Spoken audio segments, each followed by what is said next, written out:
ابدا تسعدك. يعني للاسف الشديد انه في احساس بانه في منطق طائفي ايضا يعمل على استحياء احيانا ويعمل بوضوح احيانا في مجلس الشورى، انه هو ما فيش رغبه في ادانه فعل الاعتداء على البطريركيه، كما لو كان ده يعني انك لو ادنت هذا الفعل يطلع حرام ولا حاجه. لكن اللي حاصل انه في ناس من النواب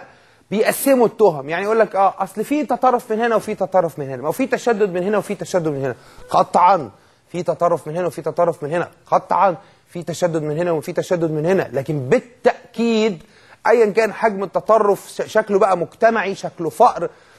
شكله تشدد، شكله قله حيله، شكله طرف ثالث، شكله اي خيبه سودة، لا ينبغي باي حال ان يكون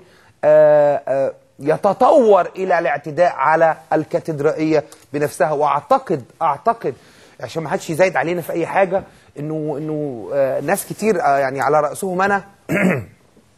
أدنا كل سبل الاعتداء أو كل الاعتداءات اللي حصلت على أي دور عبادة في أي مكان. ويمكن تعرضت أنا شخصيا لما اتكلمت عن مسجد القائد إبراهيم واللي حصل قدامه إلى يعني تسفيه وشتيمة من أطراف متعددة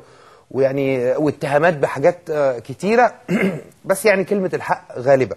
وبالتالي زي موقفنا من القائد إبراهيم هو موقفنا من الكاتدرائية، إنه ما ينفعش الاعتداء على رموز مسيحية بهذا المستوى من الرقي في قلوب إخواننا الأقباط. طيب إيه اللي بيحصل في مجلس الشورى؟ النهاردة في المجلس حقيقة يعني حصل خلافات أدت إلى يعني غضب كبير من عدد من النواب الأقباط، خاصة لما دكتور صفوت عبد الغني، هو راجل محترم أنا عارف،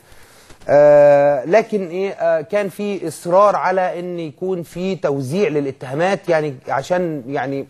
جمهور الحزب ما يزعلش، فكان في إصرار على إظهار الجانب الآخر من الشعارات الطائفية اللي الدكتور صفوت نسبها إلى بعض الشباب المسيحيين الغاضبين اللي كانوا بيهتفوا هتافات هو رآها طبعا انها معاديه للاسلام، وان صحت طبعا فهي معاديه للاسلام، لا تجوز باي حال. لكن برضو اجواء الغضب والاحتقان اللي احنا ماشيين فيها دي ممكن تؤدي بينا الى نتائج للاسف كارثيه. معرفش احنا كنا هنكلم الدكتور صفوت عبد الغني، بس يعني ايه زملائنا لسه بيشوفوا التليفون معاه. احنا هنا يمكن في كلام كتير اتقال امبارح، وكلام يخص جزء منه من